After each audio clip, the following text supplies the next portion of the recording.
मित्रों, लोगों ने यह प्रश्न किया है, मैं इस दुनिया में क्यों आया हूं और मैं कौन हूं।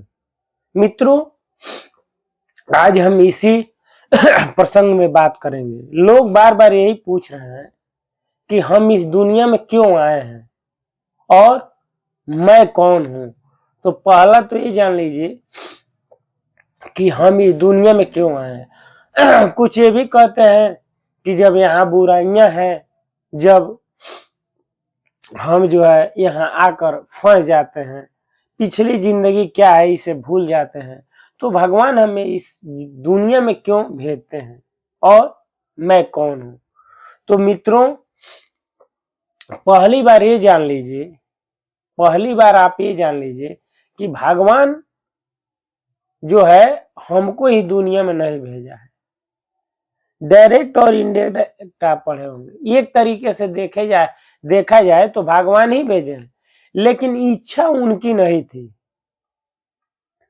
आप जो है ब्रह्म संहिता में ब्रह्मा जी गोविंद से पूछते हैं, यानी कृष्ण से, कि हे भगवान, आपने जब ये भौतिक जगत क्यों बनाया और इस भौतिक जगत में आप अपनी माया से रचना करते हैं, मोह माया में डाल देते हैं, ते गोविंद ही बताइए ये जगत क्यों बनाया और हम लोग को क्यों इस जगत में भेजा। गोविंद कहते हैं, हे ब्रह्मा जी, मैं एक ही था और अपने धाम में रहता था। भगवान क्या कहते हैं, ब्रह्मा जी, मैं एक ही था और अपने धाम में रहता था, यानी कोई अलग धाम है जहां भगवान निवास करते हैं, और मुझे एक से अनेक होने की इच्छा हुई। क्या कहते हैं, इच्छा से यह संसार हुआ है। और ये संसार नहीं, अभी भगवान अध्यात्म जगत की बात हो रही है। भगवान कहते हैं, मुझे एक से अनेक होने की इच्छा हुई तो मेरे वाम भाग से एक युवती प्रकट हुई और दौड़ती हुई गई और एक गुलाब का फूल लाकर मेरे चरणों में डाल दी। यानी युवती प्रकट होने से पहले भगवान जी धाम में रहते थे, वहां जो है आध्यात्मिक जगत पहले से था। कहते हैं, मेरे इच्छा से मेरे वाम भाग से एक स्त्री प्रकट हुई और दौड़ती हुई गई, मेरे चरणों में एक गुलाब लाकर डाल दी। फिर भगवान कहते हैं, मेरे ही इच्छा से स्त्री के दाएं भाग से करोड़ों युवतियां प्रकट हो गई देखते देखते। फिर ब्रह्मा जी, मेरे ही इच्छा से मेरे दाएं भाग से करोड़ों युवक प्रकट हो गए और हम लोग जो है अपने धाम में रहते थे और बहुत हंसी खुशी से रहते थे। अध्यात्म जगत वो मेरा परम धाम है। लेकिन ब्रह्मा जी, कुछ लोगों ने, कुछ जीवों ने ये कहा कि क्या यहाँ जिस पद पे आप हैं, जिस पदवी पे आप हैं, यहाँ के राजा हैं, क्या आप ही रहेंगे कि हम भी बन सकते हैं। हमने कहा, नहीं, हम ही वो है, दूसरा कोई नहीं हो सकता। उन लोगों ने विरोध किया कि क्यों नहीं हो सकता, हम भी राजा बनेंगे, हम भी ईश्वर बनेंगे। हमने कहा, नहीं, ये नहीं हो सकता, ईश्वर एक ही है, दूसरा नहीं हो सकता। उन लोगों ने कहा, नहीं, हम लोग बनना चाहते हैं, हट करने लगे। उन लोगों ने कहा कि क्या आप चाहेंगे तो नहीं हो सकता है।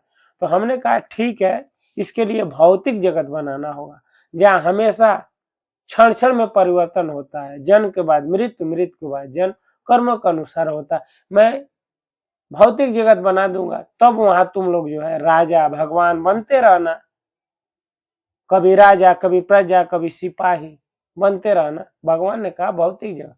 फिर भगवान ने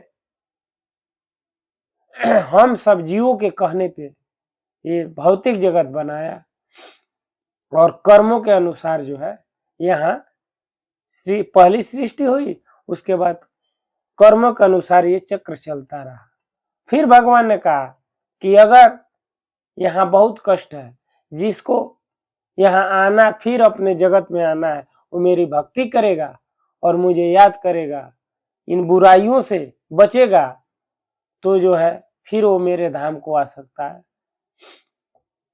आपने जान लिया भगवान ने यह जगत क्यों बनाया।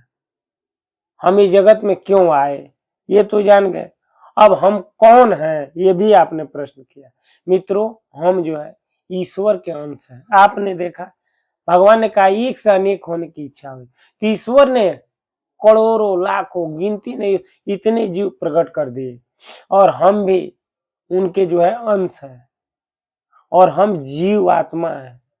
और जो हमें ये शरीर दिखाई दे रहा है, ये जो है हमारा जो है भौतिक शरीर है। इसके अंदर जो है जो आत्मा है, जीवात्मा है, ये दिव्य लोक की है, भौतिक आध्यात्मिक जगत की है, भगवान के अंश है, और ये जो है कभी इसका नाश नहीं होता है।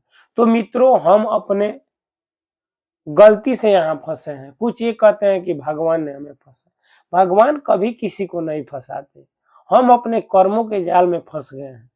फिर भी अब अगर भगवान की हम भक्ति करेंगे तो हम अपने अध्यात्म जगत में अपने मूल स्वरूप में चले जाएंगे।